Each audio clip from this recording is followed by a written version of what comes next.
रानीपुरा मकान हादसे का सीसीटीवी फुटेज आया सामने। सीपेज से कमजोर हुआ बेसमेंट बना हादसे की वजह। एडिशनल कमिश्नर रोहित सिसोदिया ने दी जानकारी। सिसोदिया ने बताया, प्राथमिक जांच में सीपेज की वजह से कमजोर बेसमेंट बना हादसे की वजह।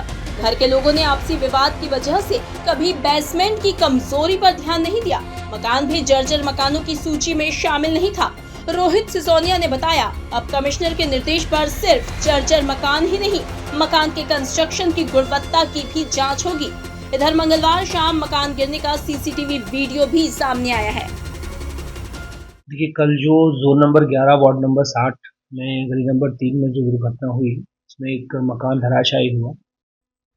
और जैसे ही ये मकान धराशायी हुआ, निगम कंट्रोल में जब पॉइंट आया तो निगम की पूरी टीम, हमारे कमिश्नर महोदय, कलेक्टर महोदय, मैं स्वयं मौके पर रहे और शुरू से लेकर अंत तक, जब तक एक आखिरी पर्सन थे जो मृतक हो गए थे, उनको रेस्क्यू नहीं कर लिया गया, तब तक हम लोग वहाँ डटे रहे। इस पूरे घटनाक्रम में जब जो प्रिलिमिनरी जांच हमने अपने लेवल पे करवाई, उसमें एक तथ्य हमारे सामने यह आया कि जो बेसमेंट था इस मकान की, उस बेसमेंट में इन परिवार में शायद से आपसी विवाद के चलते किसी ने उस बेसमेंट पर कभी ध्यान नहीं दिया और उस बेसमेंट में सीपेज और जलभराव की स्थिति निर्मित हुई बरसात के मौसम को देखते हुए। और एक पिलर जो वहाँ था वो स्ट्रक्चरली बहुत कमजोर रहा और वो बकल करके जब गिरा तो पूरी मकान वहाँ धराशायी हो गया। और इससे जितने लोगों को सुरक्षित रेस्क्यू कर सकते थे, पूरे प्रशासन ने उनको रेस्क्यू किया, उनका इलाज भी चल रहा है।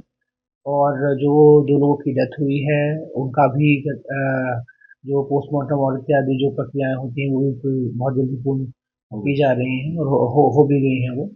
तो इसी घटनाक्रम में जो बेसमेंट का और कमज़ोर जो नींव रही, वो बहुत ही मेन कारण रहा, क्योंकि यह मकान जिन शीन कैटेगरी की लिस्ट में नहीं था हमारी। आपको सबको पता है कि बरसात में नगर निगम ने एक बहुत बृहद स्तर पे मुहिम छेड़ी थी, जिसमें ऐसे जर्जर मकान चिन्हित किए गए थे।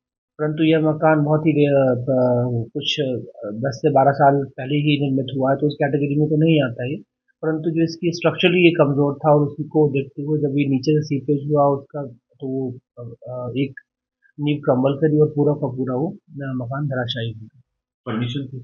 हाँ, बिल्कुल। इस मकान की विधिवत परमिशन थी इनके पास, ये 1996 में उनको जारी हुई थी परमिशन। और इस घटनाक्रम को देखते हुए जो कमिश्नर महोदय के निर्देश हैं, वैसे अन्य और जगहों पर जितने भी इस प्रकार के मकान हैं, उनकी भी जिला प्रशासन एक सघन तौर पर नगर निगम के माध्यम से जांच करवाएगा और ये कोशिश करेगा कि ऐसे जो स्ट्रक्चरली कमजोर मकान हो गए हैं, उन नियम अनुसार हम आगे कार्रवाई कर सकें।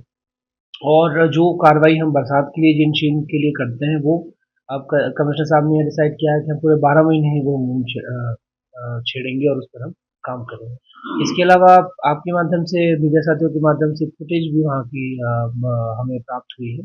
उस फुटेज का भी क्या कहते हैं, और हम गहन तरीके से एक परीक्षण करेंगे, जिससे और इसके कॉज को हम और पिन पॉइंटेड तरीके से देख सकें। Thank you.